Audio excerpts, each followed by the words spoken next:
ఈ చెప్పబడినటువంటి వృత్తాంతము పరమసత్యము అని మనస్సునందు విశ్వసించి నా కంఠాన్ని ఒక్కసారి ధ్యానం చేసి ఆ నీలకంఠానికి భక్తితో ఒక్కసారి ఎవరు నమస్కరిస్తున్నారో అటువంటి వారికి, చదివిన వారికి, విన్నవారికి అటువంటి సజ్జనుండు సకల సంపదలను కలిగి ఇహమునందు సకల సంపత్తులను పొందుతాడు.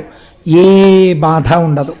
భవములేక కైలాసవాసుడై నన్ను చేరియుండు నయన నేత్ర. అటువంటి వాడు తేలికగా అంచుమునందు శరీరము నుండి విడివడి నన్ను చేరి కైలాసమునందు వసించి సర్వకాలముల యందు నన్ను సేవిస్తూ ధన్యుడవుతాడు.